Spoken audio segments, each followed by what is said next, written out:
Warm welcome to you. Welcome to Making Disciples, the podcast. My name is Chris. I am your host, Chris Rogers. I'm a church leader in East London. I lead this ministry called Making Disciples. And one of the things we do in this podcast is we explore different things that just builds our confidence in our Christian faith. Or it might be something that is formational, challenging us to think about how we live, how we behave, what we might do differently. Well, today's episode is really, really different to what we have often done. Now, we've got the four Gospels, Matthew, Mark, Luke, and John. We've also got what you could describe as the fifth Gospel, which is Jerusalem.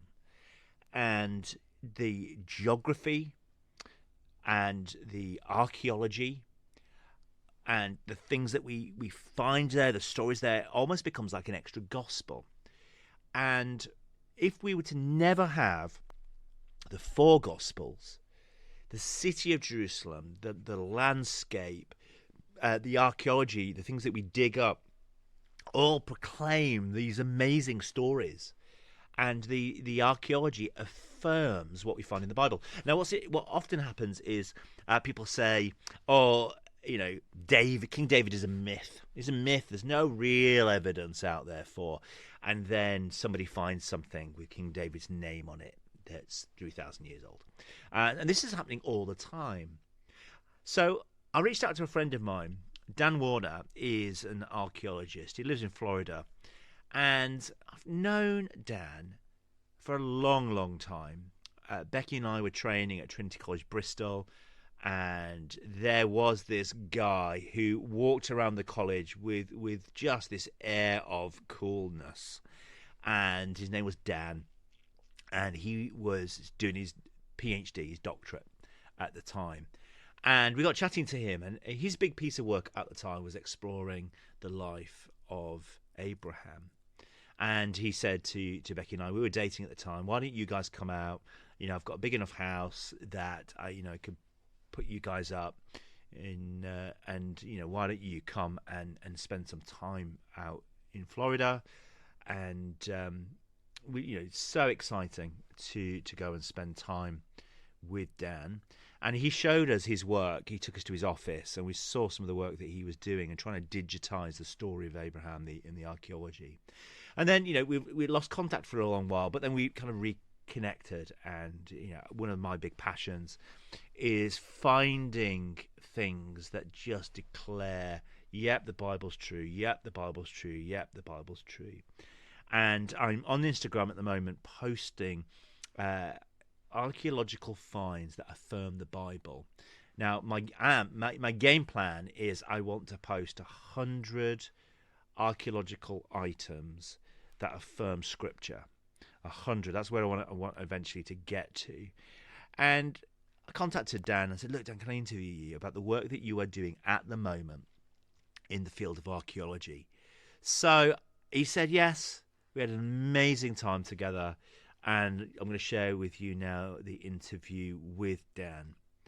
And some of you will be like, oh, I'm just not interested in archaeology. It's old stones. Friends, what I'd love to say to you is this. Approach it as we're talking about a fifth gospel. And let the stones speak. Let the archaeology speak. And let it give you confidence in the good news of Jesus and the Scriptures. So let's dive in as we spend some time with real life Indiana Jones, Dan Warner.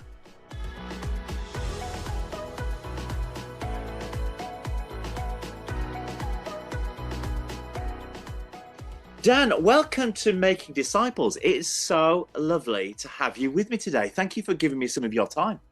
My pleasure. I'm looking forward to it. And good to reestablish our acquaintance.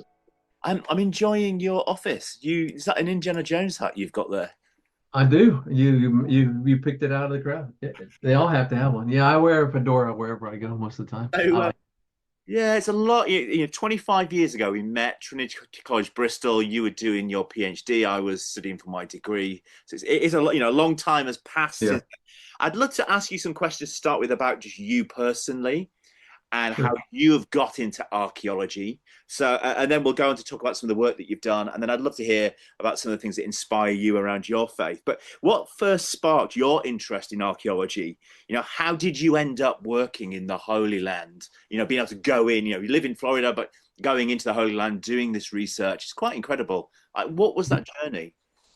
It's like everything else we've been seeing that has really influenced the world today, specifically what has happened the past week or so. College, it's professors. Professors are the ones that directed me into the path where I'm going now today. Specifically, one, my Old Testament Hebrew professor, Dr. Wayne Knipe, is now with the Lord, but was a big proponent of historical geography. So I took his course in historical geography, and he said, Dan, you got to go with us to Israel. So we went to Israel, the group of students, and that just that did it. That solidified my love for the land and understand the significance of it. So I was doing a THM there at Grace Theological Seminary, and I decided to save all my electives and go to Israel and study at, which is back then called the American Institute of Holy Land Studies, which today is called Jerusalem University College, and finish my master's degree there in Jerusalem. So I spent almost six months there, uh, following up loose ends so I can get my degree, but also studying the land there in the context, and just open my eyes to the significance of geography, and then of course archaeology. And while I was there in Israel, I had some of the best archaeology teachers from Tel Aviv University, mainly because most teachers don't make enough money there in Israel to survive. So they're sidelighting on the with Jerusalem University College, and I got a guy named Gabriel Barkai, uh, a fellow, a brilliant linguist, a couple other fellows. Of course, right now the names just slip me, but that got me going. And so I experienced my first little dig for a couple of days with Gabi Barkai, who's still living, praise the Lord. And that just did it. And said I'm coming back eventually. So once I finished my master's degree, I got into some work with churches, and eventually I saw the need to uh, look at a different angle and maybe get into teaching. So I joined a small Bible college there in Florida, and I taught with them for about 10 years. And it was during that time God was saying, hey, man, you need to come back over to the land. So I decided to work on my PhD. And in the course of the process of working on my PhD, I got on several digs, excavations, and that got me hooked. So professors, godly professors and individuals like that are, of course, critical in shaping young students' lives. And that's what did it for me. So Yeah. make sure you always pick good professors. John Bimson. I remember John Bimson back at Trinity College, Bristol. Yes. His lectures on the Old Testament for me, particularly when we started talking about Egypt, Egyptology, Moses. For him, he totally changed how I read Yes. Torah. So Yeah, as you know, he was, yeah, my advisor. So we had some great conversations. the first time, so Becky and I, we were dating. We came out to Florida and we spent a week or two with your amazing family. And one of the things that you were doing at that time was exploring Abraham's journey.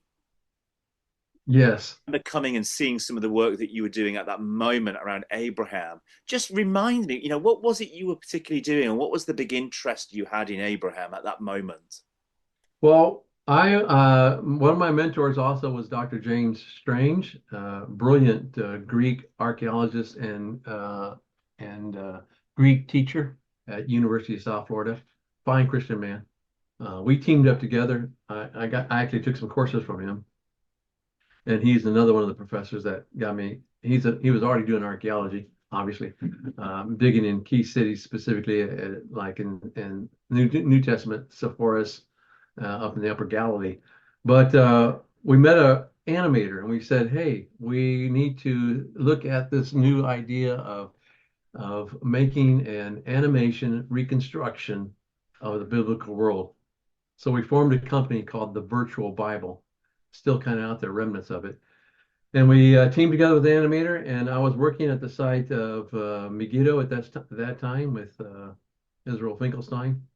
And we said, let's recapture the city of Megiddo and what it would have looked like during the time of Abraham. So it was 1990. It was 1999. We wanted to get it ready because of Megiddo is the word where we get the name Armageddon from. So if you remember in 2000, they thought there was going to be a major shift in the paradigms with can computers handle the makeover to a new generation, new century? And so we said we got to get our Megiddo volume out quickly. We did. We put it out and we put it in the market to show about Abraham's journeys and the city of Megiddo, also known as Armageddon. So it was an animation company that we did. We made several. They're all on YouTube. You can look out my name. In fact, I'm adding more to it. I'm accumulating all the resources that we did. And you can see some of these works, reconstructions of ancient sites so that people get a better understanding of what and a feel for what it looks like. So we presented this to several different publishers, but a lot of publishers said, no, this will never work. Books are still the So we got the Abraham Journey one made, and we made several others and put them up online. So it was an adventure into bringing to life the archaeological world and showing how it fits in with the biblical text. So Well, I went that's to Tel Megiddo in 2002 yeah. off the back of Uh-huh. conversations with you. I actually went to Israel, but I was very keen that I wanted to go and see the place. But that's not where you are now. That's not what you've been doing Yeah. now. And this is what I want to talk to you about. So I want to talk about Gezer. You've been excavating, you've been out excavating Gezer, and you've just published some of your work on that. And it's not a thin book, is it? It's a volume. It's a large piece of work. But tell us about that. You've been, how long were you excavating out there? How many years were you actually out there excavating? What did you find? And more importantly, what's the biblical, connection? Why is this interesting to us? Yes. Well, Gezer, of course, is mentioned in the Bible several times. I think 21 different times in the Bible. And of course, the critical verse is that when Solomon married Pharaoh's daughter, in Second Kings chapter 15, uh, uh, he was given a dowry by the Pharaoh, and the city was called Gezer. Gezer was still in the hands of the Canaanites all through the Davidic period and into the Solomonic period. And then when Solomon married Pharaoh's daughter, the city was given to him as a dowry. He conquered it. And so right away, Gezer has immense significance in the biblical story, so prominent that the writers of the biblical text said it was significant to put Gezer in it. So that got my attention right away. Gezer's been heavily excavated first by several different individuals. The most well-known one is Bill Deaver. He spent, I think, almost 10 years there. And then his protege, Joe Sager, who's at Mississippi State, who retired a couple of years ago, took over the helm, and he was there for almost that many years as well, close to 7. But there still were a lot of questions. And so a fellow by the name of Steve Ortiz took on the process of excavating Gezer. And he was a fine Christian man out of Southwest Baptist Theological Seminary. And after my career of several other different sites, almost by that time, I dug 4 or 5 different sites, and I've already been in it for close to 15 years. I decided to join Steve's group with New Orleans Baptist Theological Seminary. And I started excavating with him on the Solomonic city. There were so many issues still with understanding Gezer and its relationships to the biblical chronology, specifically Gezer and how it fits in with the Solomonic period. So that was quite significant because they haven't published their finds yet. They worked there for almost 13 years But in the course of that 13 years, I decided to split off from them and take on the Gezer water system project, which Steve Ortiz encouraged me to do, and which we did. And we came over in 2010. Steve was already there since about 2007, and he continued the work uh, almost as long as we were there. But I guess he was anyway up to about 2019, 18. He finally finished his work and is now working on the publications. So Gezer became a very significant site. We took on the water system because the water system dates back to the Canaanite period. And we wanted to understand the Canaanite period, specifically in relationship to how the Canaanites were able to survive and also to have a mark on society. And we all know about the Canaanites. The Bible doesn't paint a pretty picture of them. But Gezer came into focus specifically because of Joe Sager's work excavating on the Canaanite gate and the related storerooms. Now, they were exposed already by an Irish archaeologist named Robert Stewart McAllister back in the early 1900s. So he actually had found a lot of these things, but if you remember, archaeological methodology back then was in the developmental stage. So he never really recorded he never recorded where he specifically found things, what the depth was, what their relationship with other structures and buildings. So it was a nice picture book and a lot of interesting information. He told us about things that he found, but there was no relational contact with content that was connected with the actual context of excavating the site. So that's what challenged Deaver to get back in there and several others ahead of time. And as well as Joe Sager. And then Steve Ortiz wanted to clear up some of the issues that he had with the Solomonic period based upon his work based upon the work of Bill Deaver, where Sager took on the Canaanite period, specifically the gate and the water, and really didn't touch the water system. McAllister found it, did excavate most of it, but within a week of all of his excavations, he piled up all the debris around the opening of the tunnel, and a huge storm came through, and most everything he excavated collapsed and fell back in, and no one touched it until we came along almost over 100 years later.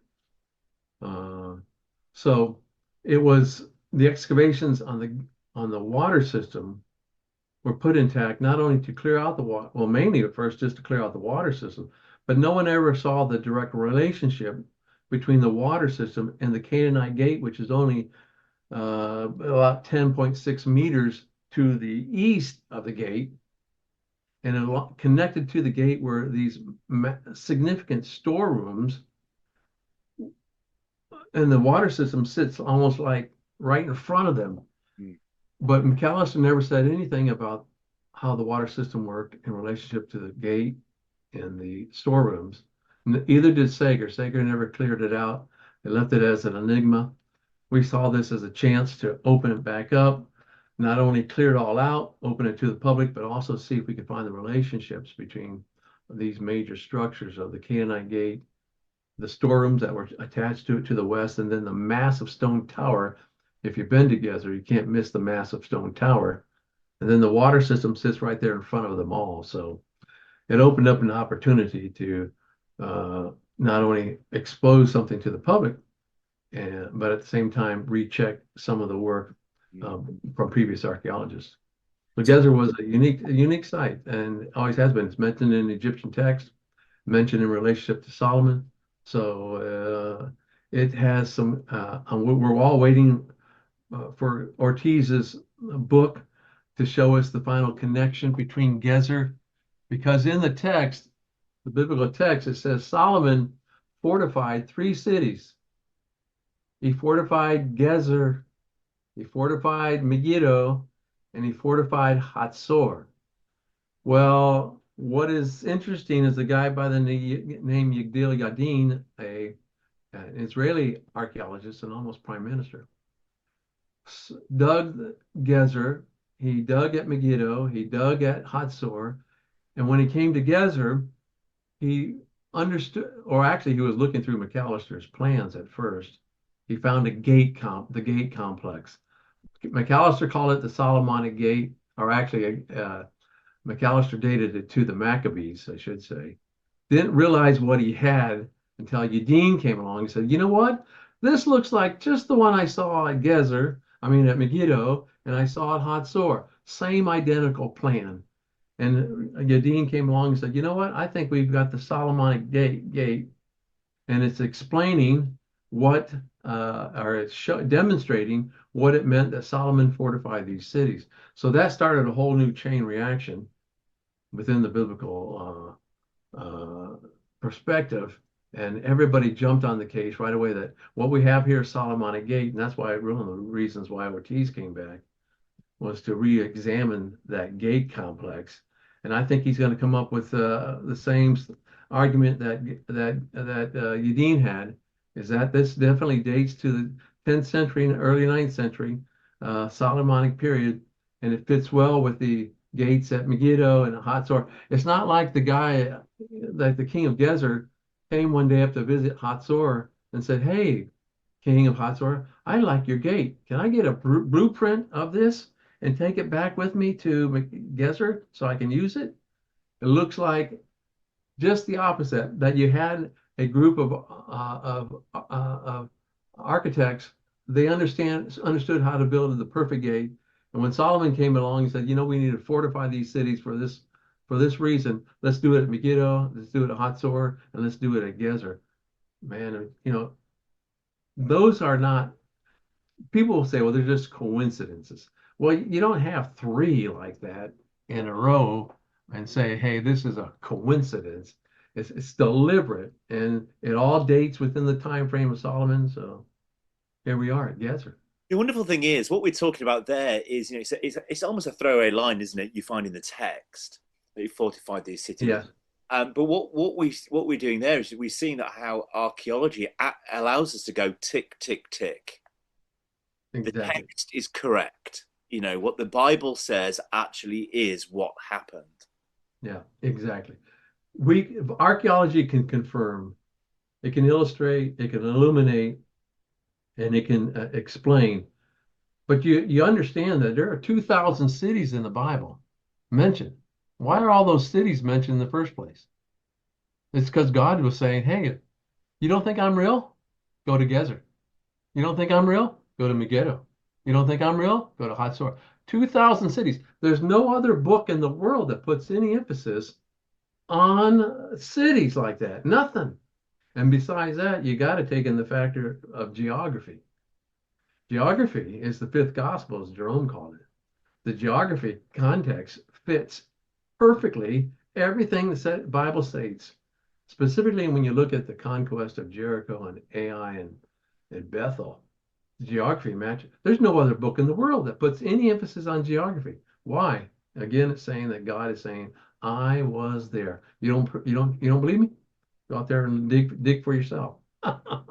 It's one of it. So, you know, the text, the scriptures text.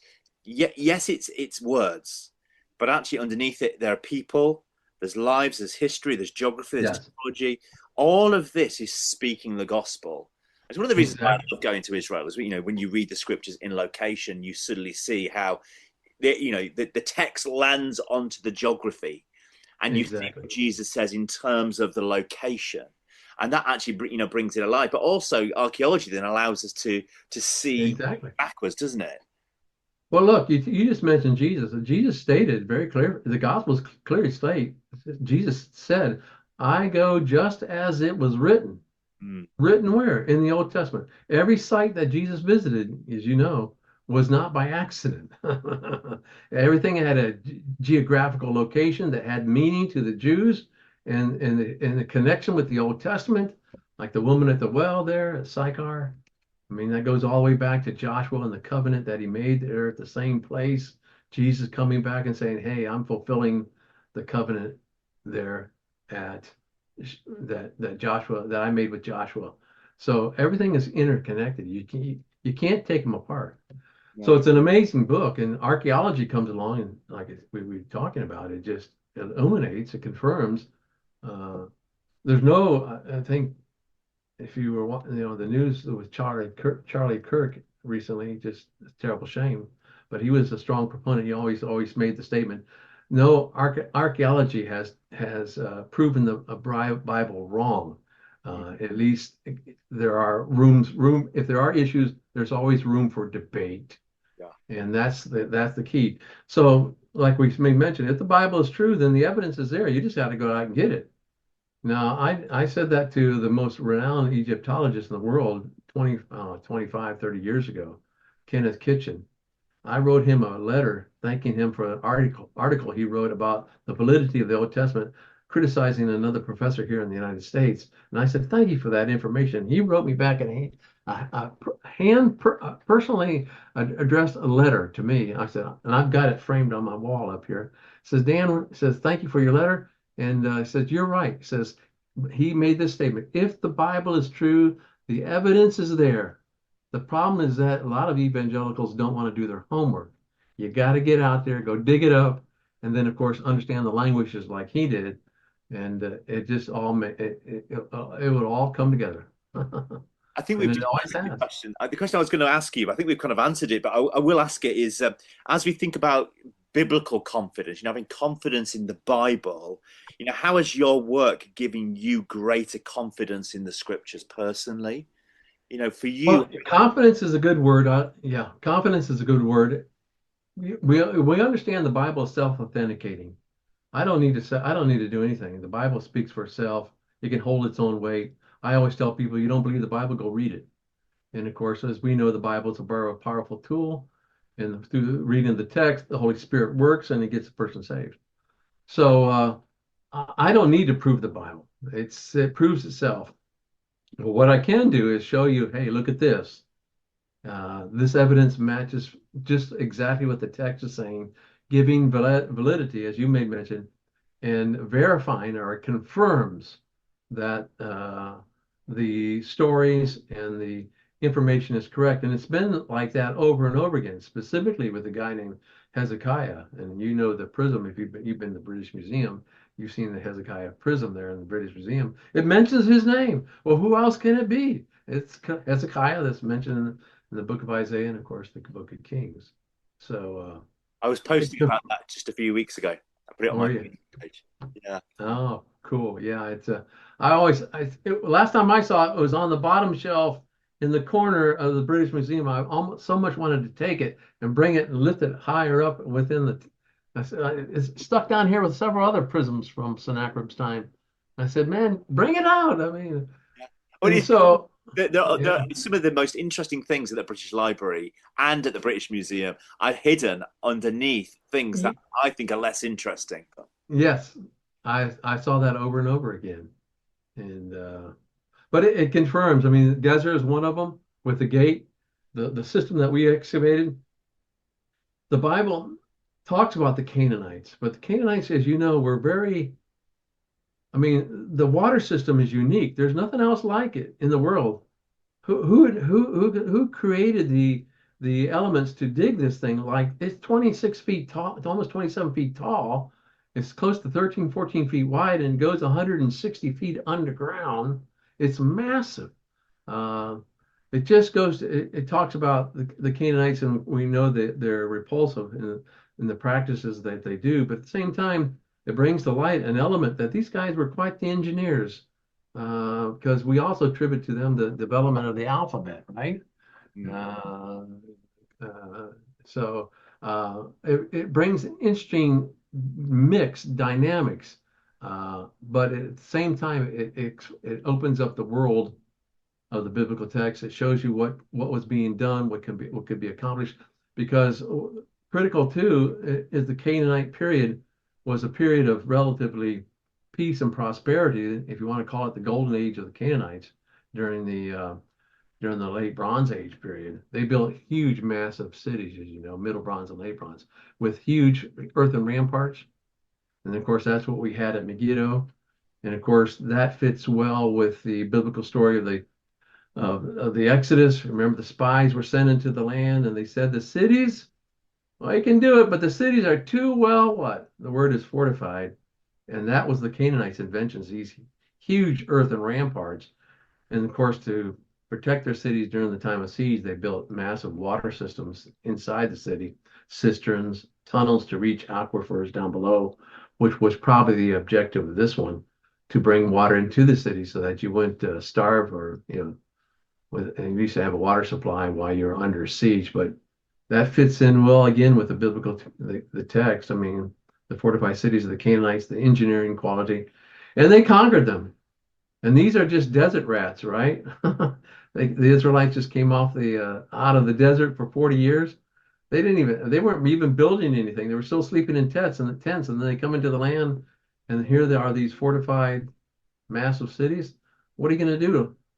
And of course, what it does do is bring you back to that only elements of this nature can be done through the help of God. So it brings you back to realization that the confirmation of the biblical text it points to a creator, it points to an all-powerful being, and it always has archaeology has always supported the biblical text.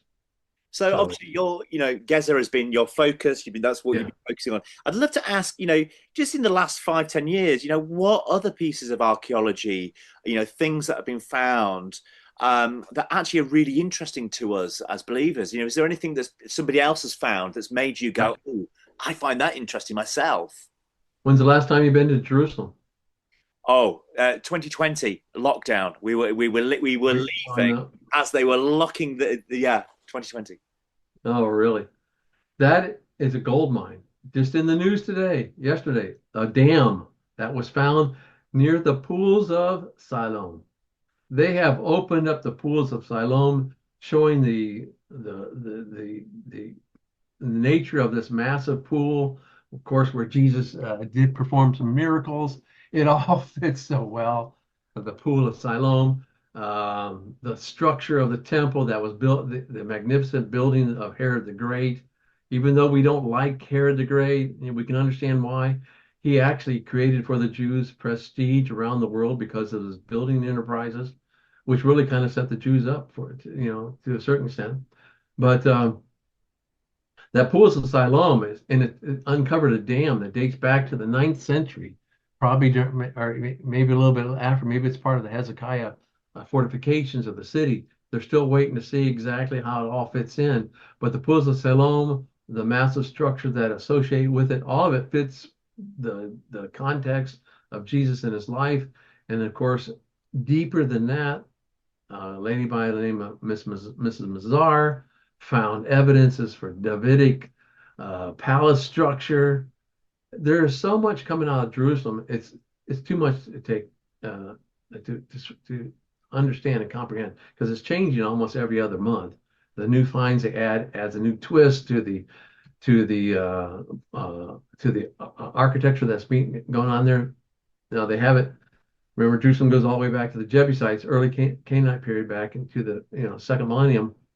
And then with the Israelite period coming in somewhere around the 10th century, you've got all of these structures built one on top of the other, even using some of the previous structures.